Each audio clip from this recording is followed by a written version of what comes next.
Contoh soal dokter kecil tahun 2021. 1. Apa yang dimaksud UKS?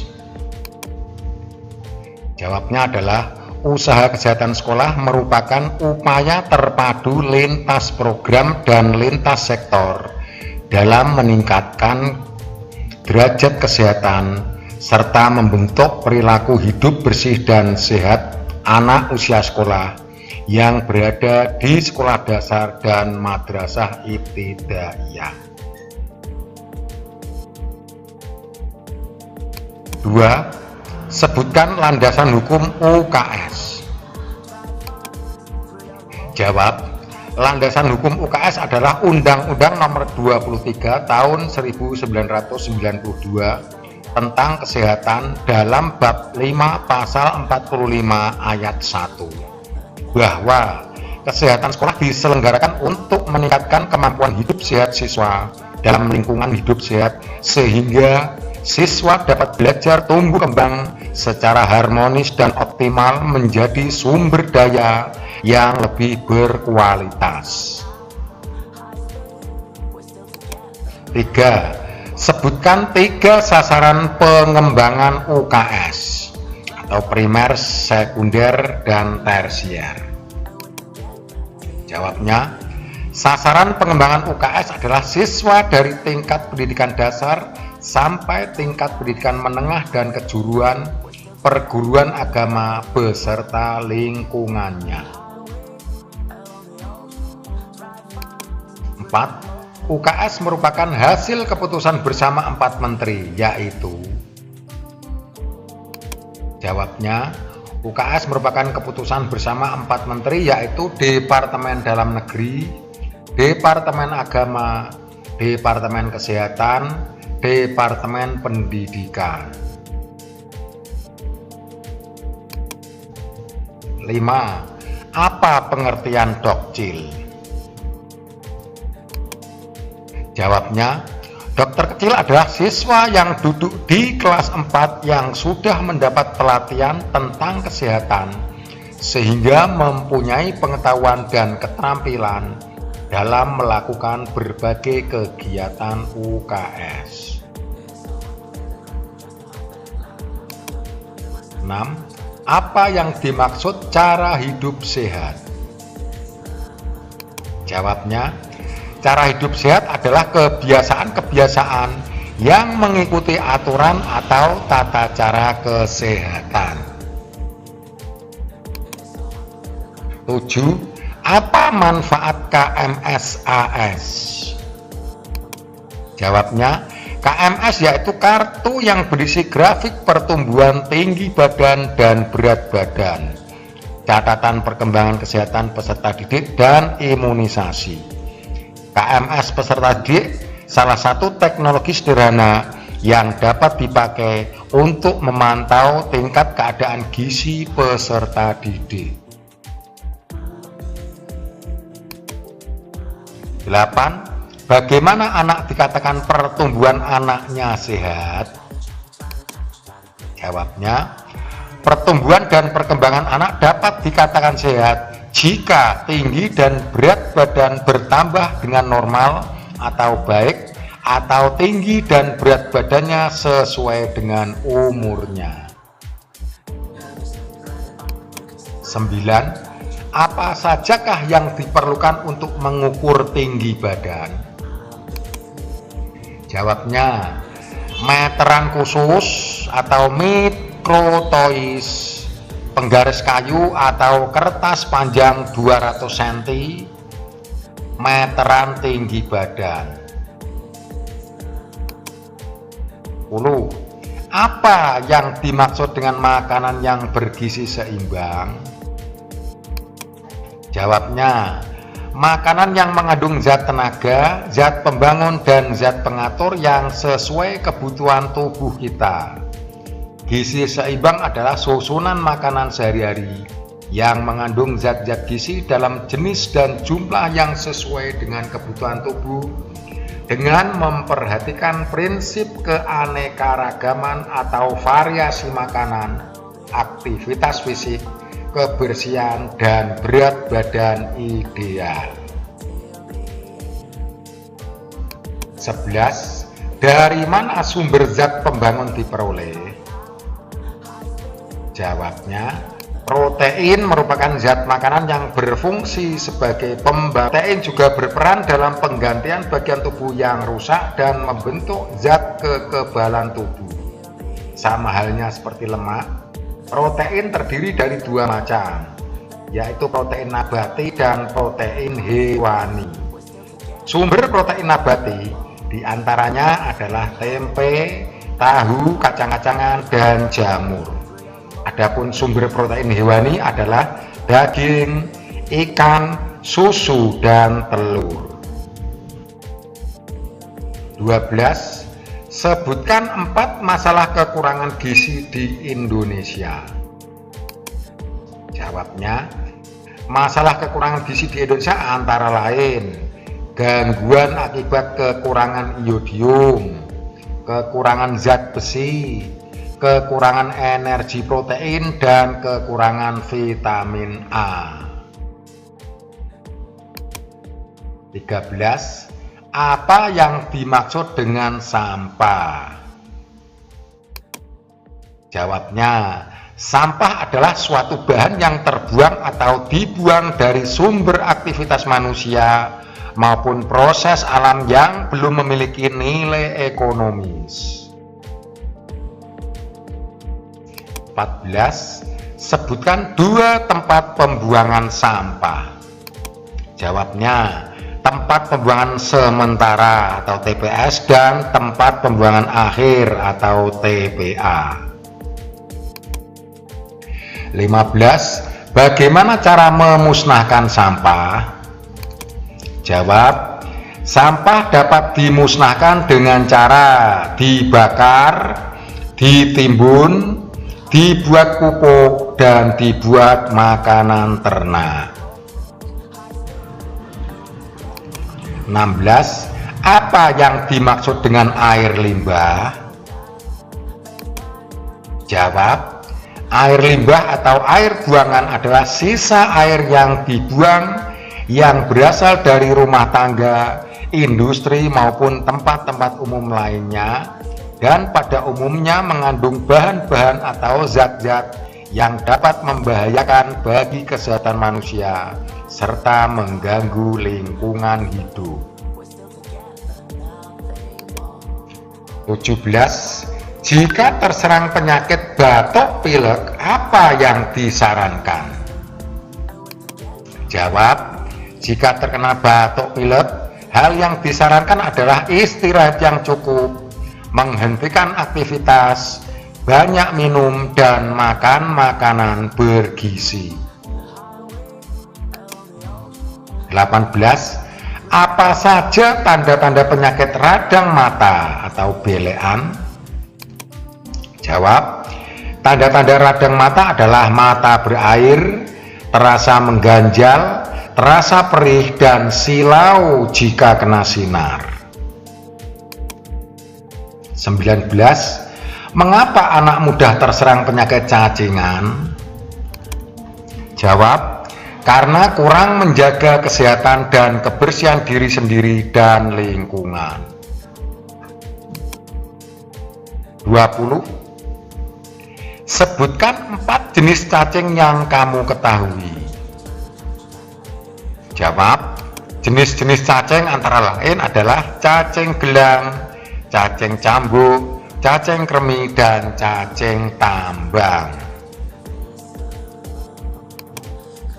21. Di bawah ini adalah P3K pada penderita apa? Memberi banyak minum, memberi oralit, memberi air sop, memberi air kelapa, air tajin, dan air buah. Jawabnya adalah pertolongan pertama pada diare. 22. Apa sajakah yang menyebabkan penyakit diare?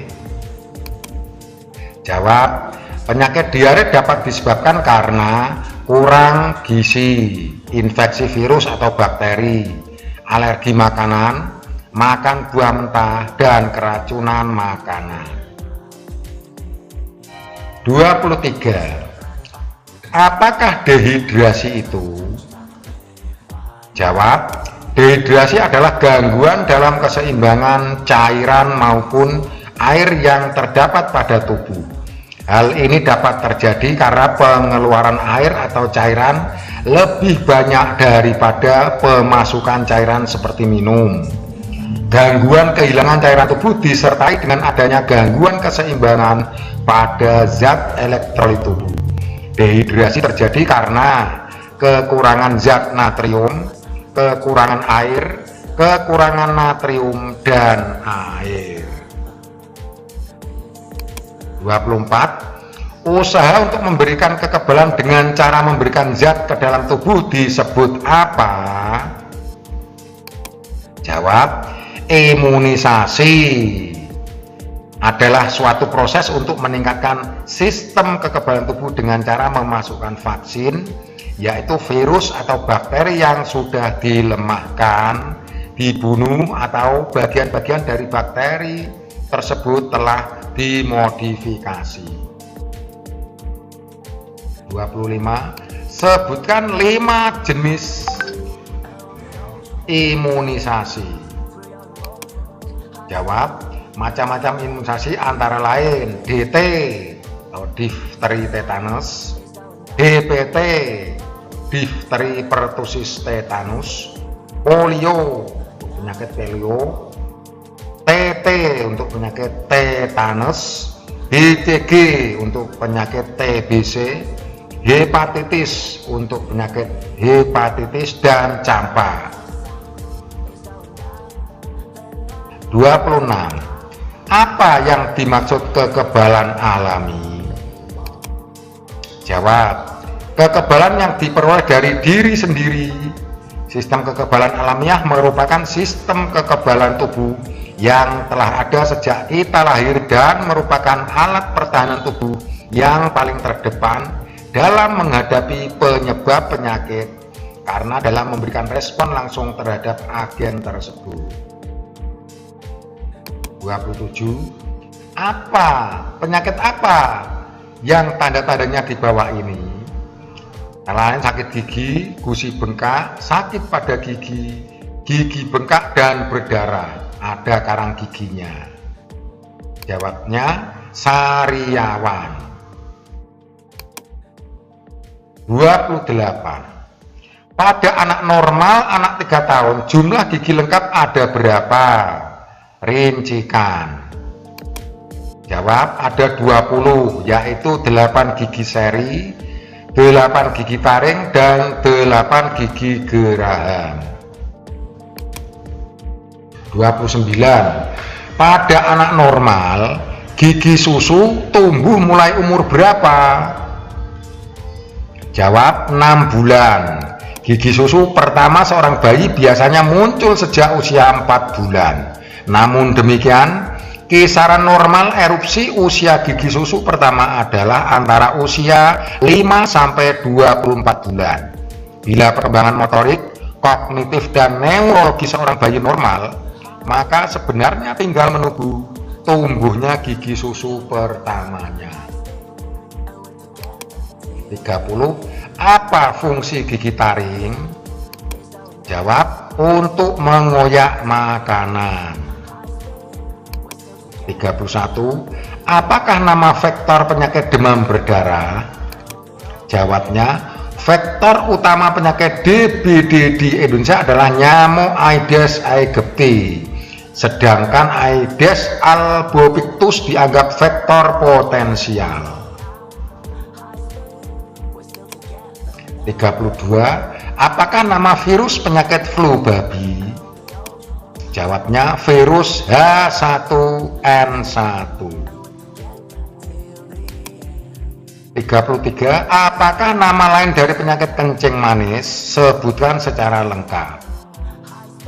Jawab, diabetes mellitus adalah suatu penyakit di mana kadar glukosa di dalam darah tinggi karena tubuh tidak dapat melepaskan atau menggunakan insulin secara adekuat. Kadar gula darah bervariasi sepanjang hari. 34. Singkatan dari apakah PHBS? Jawab, perilaku hidup bersih dan sehat.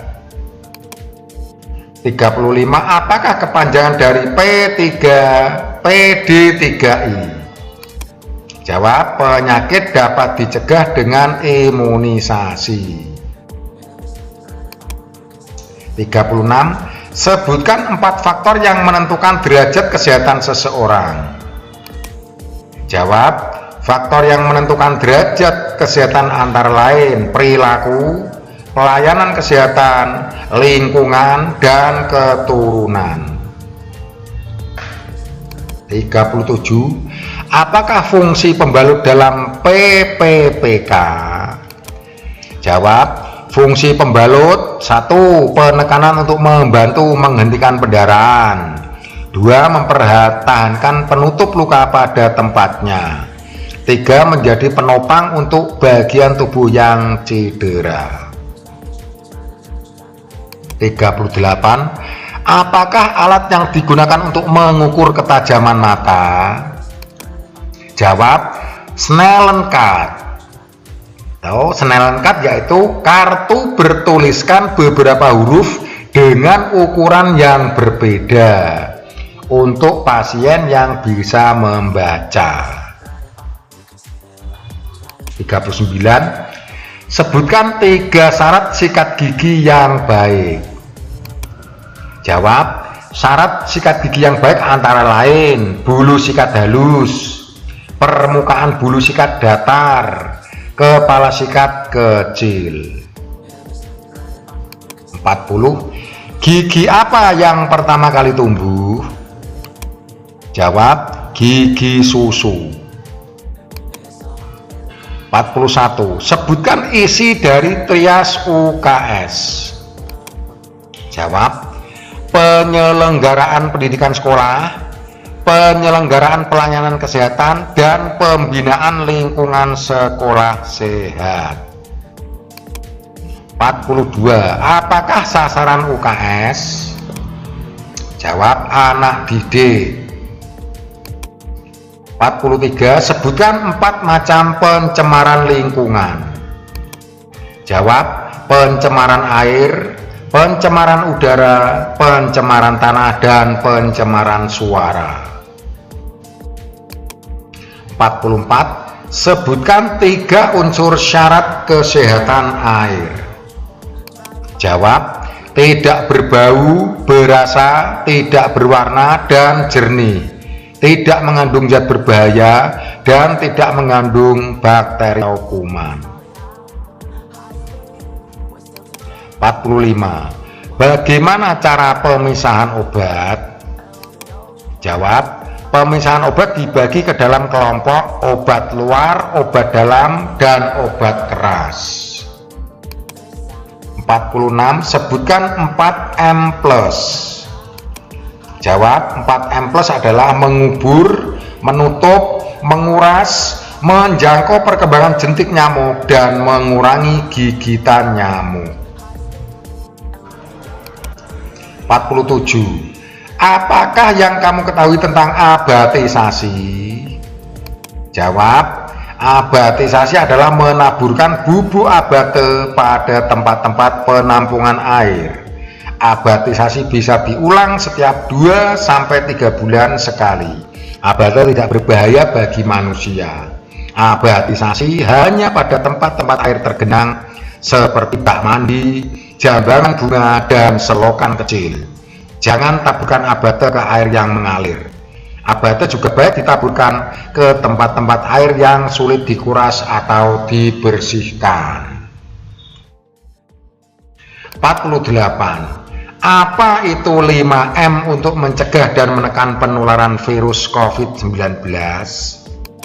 Jawabnya, penerapan 5M dapat dilakukan dengan menjalankan setidaknya 5 perilaku disiplin, yaitu memakai masker, mencuci tangan pakai sabun, menjaga jarak, menghindari kerumunan, dan mengurangi mobilitas. 49. Sebutkan 4 vaksin COVID-19 yang kamu ketahui. Jawabnya Sinovac, AstraZeneca, Moderna, dan Pfizer. 50. Apa yang kamu ketahui tentang 3T untuk penanganan COVID-19? Jawabnya testing, tracing, dan treatment. Artinya tindakan melakukan tes COVID-19 atau testing, penelusuran kontak erat atau tracing, dan tindak lanjut berupa perawatan pada pasien COVID-19 atau treatment.